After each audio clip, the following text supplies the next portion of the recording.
দেশের বাহির থেকে কালো জাদু, তন্ত্রমন্ত্র, এসকে চ্যানেলটি এই মুহূর্তে যারা দেখছেন সকলকে জানাই আন্তরিক প্রীতি ও শুভেচ্ছা, আন্তরিক ভালোবাসা, আন্তরিক অভিনন্দন।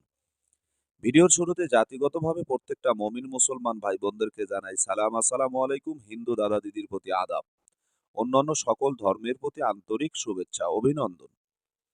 ভিডিওর শুরুতে একটি কথাই বলবো, দেশ ও প্রবাস থেকে যে যেখান থেকে আমার ভিডিওটা দেখছেন, যদি চ্যানেলে নতুন হয়ে থাকেন চ্যানেলটা সাবস্ক্রাইব করবেন, পাশে থাকা বেল আইকনটি বাজিয়ে দেবেন যাতে নিত্য নতুন ভিডিও সবার আগে সবার প্রথম পেতে পারেন।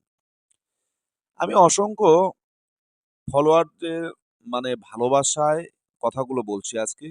যারা আমাকে ফোন করে, এসএমএস করে দোয়া করেছেন, হুজুর জীবনে বহু চ্যানেল দেখেছি, বহু ইউটিউবে বহু চ্যানেল দেখেছি, ভিডিও দেখেছি, কাজ করেছি, কাজ হয় না। আল্লাহ তাআলার অশেষ দয়া মেহেরবানিতে আপনার কাজগুলো করার পরে সঙ্গে সঙ্গে সেগুলোর ফলাফল পেয়েছি, রেজাল্ট পেয়েছি। দোয়া করি আল্লাহ আপনাকে নেক হায়াত দান করুন। আপনাদের এই যে দোয়া, আমি মনে করি আমার জীবনে সবচাইতে বড় পাওয়া এটা। আমি প্রথমেই বলেছি যে আমি ফেক কিছু দিব না, মিথ্যা কোনো কিছু আপনাদেরকে দিয়ে আপনার মনোরঞ্জন করার জন্য আমি কথা বলি না। কারণ প্রতিটি কথার হিসাব আমাকে দিতে হবে।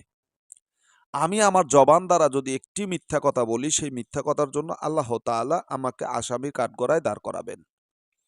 তো মিথ্যা কথা কেন বলবো? কারণ একটা মিথ্যা কথাকে ঢাকার জন্য হাজারো মিথ্যা কথা বলতে হয়। কিছু কিছু ক্ষেত্রে আল্লাহ রাসূল বলছেন এমনও কথা যে একটা মিথ্যা কথাকে মানে সেই মিথ্যা কথার প্রমাণ দিতে গিয়ে ৭০টা মিথ্যা বলতে হয়।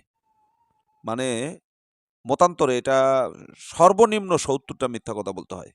তাহলে চিন্তা করেন, মিথ্যা কথা বলা গুনাহ কবিরা। এগুলো থেকে বিরত থাকা ভালো। তা আমি সত্য বলে মানুষকে কাঁদানো পছন্দ করি, মিথ্যা আশ্বাস দিয়ে মানুষকে হাসাই না। ঠিক আছে? কাজ করবেন, বিশ্বাস থাকতে হবে, ইয়াকিন থাকতে হবে। অনেক সময় কাজ মিস হয়ে যায়। এখন মিস হলে এটা আপনার কর্মের দোষ। আল্লাহ চায় না, তাই হয়নি। এটা আপনি কাউকে দোষ দিবেন না।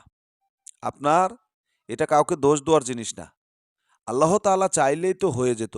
আপনি তো চেষ্টা করেছেন, হয়নি। এখন কি করবেন? একটা দিয়ে হয়নি আরেকটা করেন।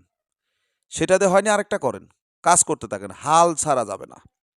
হাল ছাড়া যাবে না। ঠিক আছে? আপনি হাল ছাড়বেন না। কাজ আপনাকে চালিয়ে যেতে হবে। একটা না একটা আপনার লেগে যাবে ইনশাআল্লাহ। আরে ভাই, আমরা তান্ত্রিক মানুষ, কবিরাজ মানুষ, ফকির মানুষ।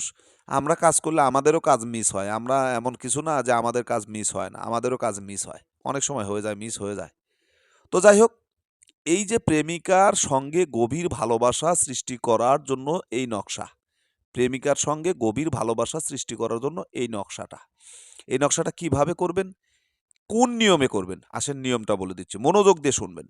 মঙ্গলবার, বুধবার ও বৃহস্পতিবার দিন নিয়ত এই যে নকশাটা দেখাচ্ছি, এই নকশাটা প্রত্যেক মানে আপনাকে এই নকশাটা কাগজে লিখতে হবে।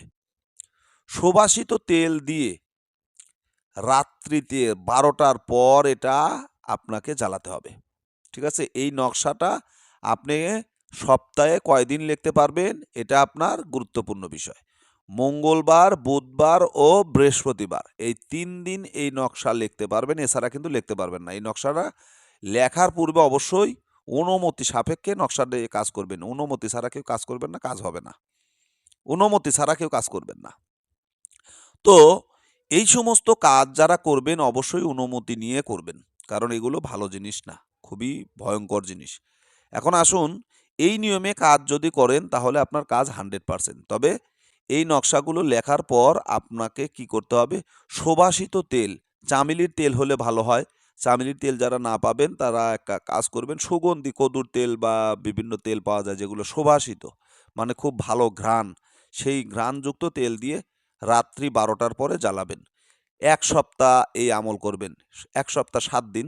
৭ দিন প্রতিদিন রাত্রে ৩টা করে তাবিজ জ্বালাবেন। তাহলে আপনাকে ৩ ৭ ২১টা তাবিজ লিখতে হবে। ৩ দিনে আপনি ৩ ৭ ২১টা তাবিজ লিখবেন। ঠিক আছে? অথবা একদিনেও লিখে নিতে পারেন।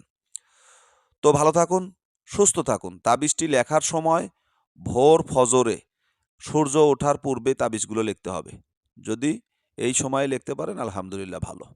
এছাড়া ৯টা আপনার সূর্য ওঠার থেকে ৮টা ৯টার মধ্যে লিখলে কাজ হবে, কিন্তু ঐরকম গুরুত্বপূর্ণ না। ঠিক আছে? তো ভালো থাকুন, সুস্থ থাকুন। আল্লাহ হাফেজ।